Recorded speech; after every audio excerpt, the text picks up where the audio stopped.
25 days, 25 successful cases, day 24, insomnia, sleeplessness. ఒక male patient 42 years, insomnia, post covid insomnia, స్లీప్లెస్నెస్తో suffer అవుతూ మేడంకు నిజంగా కొన్ని నెలలు అయిపోయింది పడుకుని.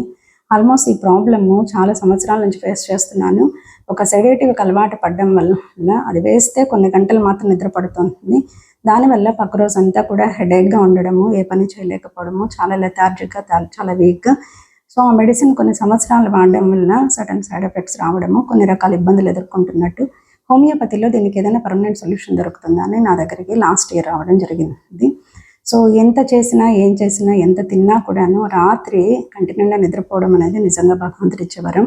సో అలాగా గంటలు గంటలు చూస్తూ, టైం చూస్తూ, ఏదో పాత events, whatever may be the reason, నిద్రలేమితో బాధపడుతున్న వాళ్ళు నా వీడియోస్ చాలామంది వింటున్నాము. సో నిజంగా మీ అందరికీ ఒక గుడ్ న్యూస్, హోమియోపతిలో ఎలాంటి సెడేటివ్స్ లేవండి.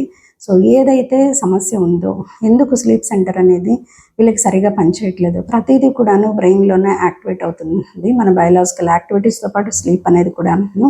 సో ఇతని కేస్ టేకింగ్ అంతా పూర్తిగా అతని సిమ్టమ్స్ సమరైజ్ చేసుకొని మెడిసిన్ పెట్టిన తర్వాత, సో గ్రాడ్యువల్గా అతను వాడుతున్నటువంటి సెడేటివ్ డ్రగ్ తీసేసి పూర్తిగా హోమియోపతిలో ఉంచి కొన్ని నెలలు మాత్రమే అతనికి మెడిసిన్ ఇచ్చి పూర్తిగా మెడిసిన్ అనేది తీసేయడం జరిగింది.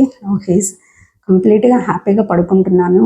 నిజంగా ఇది ఎన్ని కోట్లు ఇచ్చినా ఈ యొక్క రుణం తీరదు. అంత హ్యాపీగా నా పని నేను చేసుకొని హాయిగా పడుకోగలుగుతున్నాను మేడం, ఏ మెడిసిన్ కూడా అవసరం లేదు. రియల్లీ ఐఎమ్ సో హ్యాపీ అని ఆ పేషెంట్ చెప్పిన మాటలు నిజంగా అందరూ కూడా, ఎవరైతే ఈ ఇన్సామ్నియాతో సఫర్ అవుతున్నారో నిజంగా choose homeopathy, visit the mighty homeopathy.